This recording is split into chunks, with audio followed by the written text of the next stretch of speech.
করবে না, আমি যাবো কোথায়, কি ঠিক কিনা? ছেলে কয়েকদিন করার পরে আমাদের এই দেশের নামি দামি একজন লোক, আমি নাম বলবো না, যার কোটি কোটি টাকার সম্পত্তি দেশে রেখে গেছেন, কথা কেন, যাদের সম্পত্তি তাড়াতাড়ি থেকে আমদানি পর্যন্ত কুয়াকাটার সমস্ত জায়গায় তাদের সম্পত্তি আছে, এমন একজন নামি দামি লোক, নাম বলবো না, সেই লোকটাকে আশ্রয় দিতে রেখেছিল। কথা কি বুঝতে পারতেনি? আশ্রয় ঘরে রেখেছিল। আপনি এর আগে কি গিয়েছেন? একজন তৈয়া কি কয়, কাজের লোক লাইতে হচ্ছে, কাজ করার মতো ক্ষমতাও তো নাই, আছে বলে। এই জন্য ছেলে মেয়েদের সাথে একটু ভালো আচরণ করতে হবে। আপনি যদি ভালো আচরণ করেন, আপনার সাথে একদিন ভালো আচরণ করবে, কি ঠিক কিনা? এরপরে কিছু বিষয় আছে যেগুলো ছেলের বউরা অযথা নষ্ট করে, ছেলের টাকা আছে না নাই, কিন্তু বাবা মা অত্যন্ত কষ্ট পরিশ্রম করে সংসার করে, কি ঠিক কিনা? খাইয়া না খাইয়া মিথ্যা বলে মানুষের কাছ থেকে চুরি করে টাকা এনে তারপর সম্পত্তি করতে, আছে না নাই? এরপরে যখন বাবাই দেখে আমার ছেলের এই জিনিসটা নষ্ট হয়ে যায়, টাকার অধিকার আছে না নাই, কিন্তু ওখানে কিছু পেতে চায়, আমার কথা গেলে যাইবে, থাকতে থাকতে আপনার কি? এ তুমি কোথা থেকে আসলা? তুমি কে?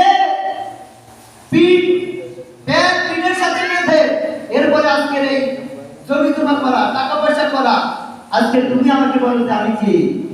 এই জন্য শাহজাহানের বাচ্চা বলেছিল, আমি যখন দুনিয়া ছেড়ে চলে যাবো, আমি কিছু সঙ্গে নিব না। এই সারা দেশের মানুষ যেন বুঝতে পারে আমি শাহজাহানের বাচ্চা খালি হাতে কবরে যাইনি। এত বড় একজন বাচ্চা তিনি খালি হাতে চলে যাইতেছেন কবরে। এখন প্রশ্ন হলো যে স্বামী স্ত্রী যেটা প্রয়োজন সেটা তো দিতেই হবে, কি ঠিক কিনা বলেন? কাপড় চোপড় এভরিথিং, যা অসুস্থ হলে কি বাবার বাড়ি পাঠাই দিবে? কথা বলেন না কেন? অসুস্থ যদি হয়ে পড়ে, আপনি তো অসুস্থ হন, আপনি তো ঘর থেকে টাকা ব্যয় করেন, আর যদি একটু গুরুত্বপূর্ণ অসুস্থ হয়, মেয়েকে কি করে, ছেলের বউকে কি করে বাবার বাড়ি পাঠায় দেয়? ছেলে বলে বললে বাবার বাড়ি গিয়ে তুমি ডাক্তার দেখে এসো, বলে কি বলে না? একটুখানি চিন্তা করেন, একটা মেয়েকে একটা বাবা কত প্রাধান্য দিয়ে 15 থেকে 16 থেকে 18 বছর পর্যন্ত বয়স, ঠিক কিনা? এত বছর পর্যন্ত ডাক্তার কবিরা সব কিছু দেখাইয়া কাপড় চোপড় দিয়ে বাবা তার আপনার তো সম্মানটুকু রক্ষা করে এরপরে কিন্তু আপনার হাতে তুলে দেয়, কি ঠিক কিনা বলে? ঠিক কিনা? তুলে দেওয়ার পরে ওই মেয়েটা যখন আপনার বাড়িতে এসে, আপনার বাড়ির বউ, আপনার বাড়ি কি, তবে তাকে কিছু আদেশ নির্দেশ দিতে হবে, যেভাবে কি চলবা, কি ঠিক কিনা? এভাবে পরপুরুষের সাথে দেখা করা যাবে না, এইভাবে সব কিছু বুঝি, এরপর সামনের দিকে অগ্রসর হতে হবে, কি ঠিক কিনা? কারণ এখন হলো সেই জমানা, এমন একটা জমানা পতিত হয়েছে যে আমি একটু আগে বললাম যে নারী করছে যে একজন স্বামী 4টা বউ রাখতে পারলে এই আইনে বাংলাদেশে হবে না। নাউজুবিল্লাহ বলে চিন্তা করতেন? এই মহিলা এখন ক্ষমতা আসে নাই, এখন বলে যে এই 4টা বিবাহ করতে পুরুষ পারবে না, যখন উনি আসবে তখন কি হবে? কথা বলে দেখেন।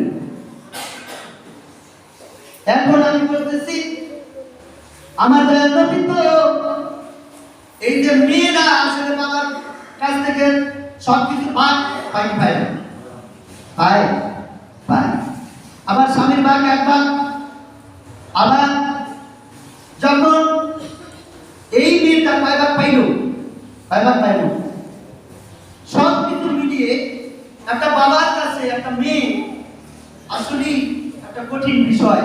যার একটা মেয়ে বড় করে লেখাপড়া করাইয়া সব কিছু মিলিয়ে যখন বিবাহ দেয়, এরপর পরের ঘরে চলে যায়, এরপরও যদি আবার সারা জীবন তাকে দেখতে হয়, কি ঠিক কিনা? এটা কিন্তু আসলে একটা কষ্টকর কিনা বলেন?